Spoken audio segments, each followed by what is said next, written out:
काशी और दशाश्वमेध घाट और मणिकर्णिका घाट दोनों ही बहुत महत्वपूर्ण हैं। आज इन दोनों की चर्चा मैं करने जा रहा हूँ। दशाश्वमेध घाट पर बताया जाता है कि काशी के दशाश्वमेध घाट पर गंगा में डुबकी लगाने से भगवान शिव जी की अनुकंपा होती है और भक्त को मोक्ष की प्राप्ति हो जाती है। दशाश्वमेध अर्थात 10 प्लस अश्व प्लस मेघ। 10 का अर्थ हुआ 10 अंगुल मान। अश्व में जो आ शब्द है वो नकारात्मकता के साथ है और अश्व का जो स्व है वो श्वास से संबंधित है। अर्थात अब दशाश्वमेध को ऐसे समझिए आप कि श्वास रोक कर, अपनी सांस को रोक कर महर्लोक में प्रवेश करने की कामना को धारण कर स्थित होना। सांस को रोककर महर्लोक में प्रवेश करने की कामना को धारण कर स्थित होना अर्थात प्राण वायु का स्थान है हृदय। प्राण अर्थात प्राण वायु को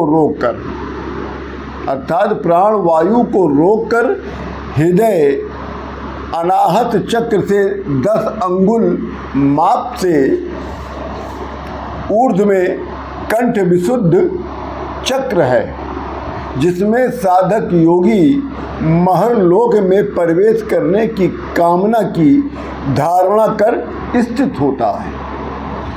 विशुद्ध चक्र में आकाश तत्व होता है, जिसमें जो भी कामना धारण की जाती है वैसा ही जगत में योगी के ध्यान में हो जाता है।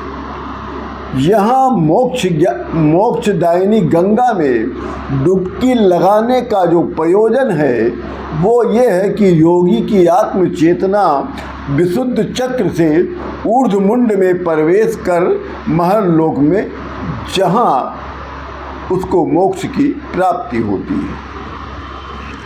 अब हम आपको मणिकर्णिका घाट के विषय में बता रहे हैं। मणिकर्णिका अर्थात मणि प्लस कर्ण प्लस ई प्लस का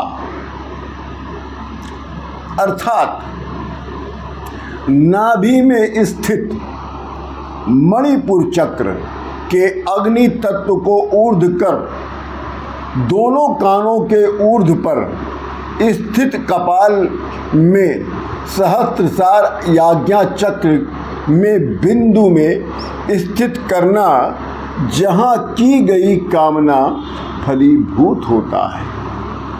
काशी वैसे तो बहुत ही महत्वपूर्ण है, पूरे ब्रह्मांड में उतना कैलाश नहीं महत्वपूर्ण है जितना काशी महत्वपूर्ण है। और काशी में स्थित मणिकर्णिका घाट और दशाश्वमेध घाट दोनों बहुत महत्वपूर्ण हैं। दोनों घाट पर स्नान करने से बहुत ही अद्भुत फल की प्राप्ति होती है और व्यक्ति विशेष की बहुत उन्नत होती है और उसके अंदर उसके व्यक्तित्व में बहुत ही परिवर्तन होता है। इसी के साथ आप सभी लोगों को राम राम।